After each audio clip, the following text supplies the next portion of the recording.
శ్రీకాకుళం జిల్లాలో వైష్ణవ ఆలయాలన్నీ కూడా భక్తులతో కిటకిటలాడుతున్నాయి. వైకుంఠ ఏకాదశి కావడంతో స్వామివారిని ఉత్తర ద్వారంగా దర్శనం చేసుకోవడానికి భక్తులు పోటెత్తారు. వెంకటేశ్వర స్వామి ఆలయానికి తెల్లవారుజాము నుంచే క్యూ లైన్లలో బారులు తీరారు.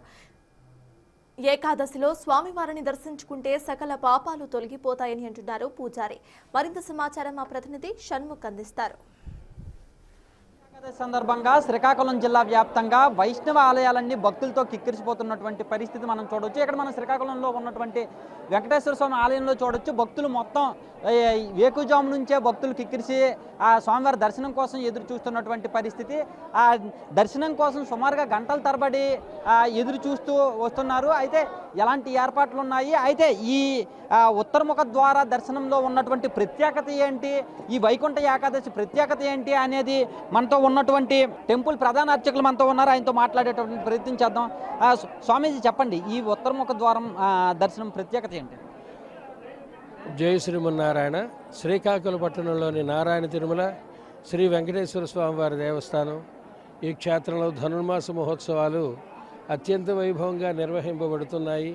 ఈ ఉత్సవాల్లో భాగంగా ముక్కోటి ఏకాదశి పర్వదినాన్ని ముక్కోటి దేవతలు కూడా వైకుంఠవాసి అయినటువంటి శ్రీమన్నారాయణుని ఉత్తరాభిముఖంగా దర్శించేటటువంటి సందర్భాన్ని పురస్కరించుకొని ప్రతి విష్ణు ఆలయంలో వైకుంఠ ద్వార దర్శనాన్ని ఏర్పాటు చేయడం జరుగుతుంది.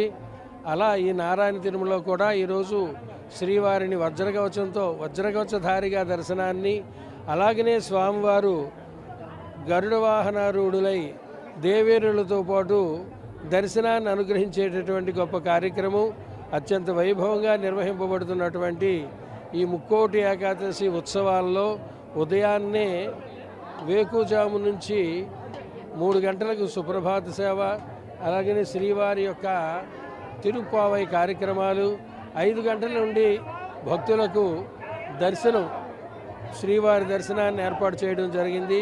అలాగనే 5 గంటల నుంచి విరాట్ విష్ణు సహస్రనామ స్తోత్ర పారాయణలు, అలాగనే శ్రీవారి భక్తి గీతాలాపనలు, కోలాటాలతో అత్యంత వైభవంగా ఈ ఉత్సవాలు జరుపుకోవడం జరుగుతుంది. ఈ ధనుర్మాసంలో వచ్చేటటువంటి ఏకాదశి నాడు స్వామిని దర్శించడంతోనే తమకు సకల విధములైనటువంటి దోషములు తొలగి శ్రీవారి అనుగ్రహం కలుగుతుందని భక్తుల విశ్వాసం.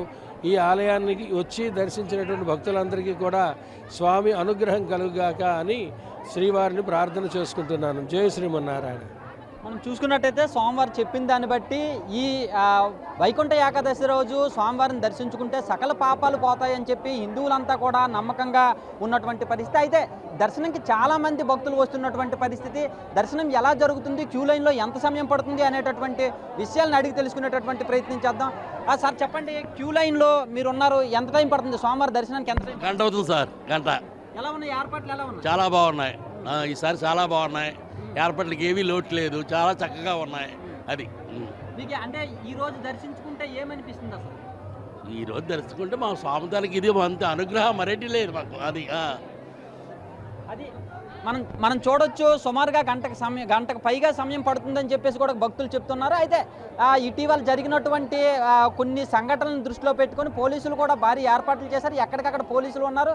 ఈ పోలీసులు అందరూ కూడా ఎలాంటి అవాంఛనీయ ఘటనలు కూడా చోటు చేసుకోకుండా ఏర్పాట్లు చేసినటువంటి పరిస్థితి ఎక్కడ కనిపిస్తుంది. బిగ్ టీవీ శ్రీకాకుళం నుంచి.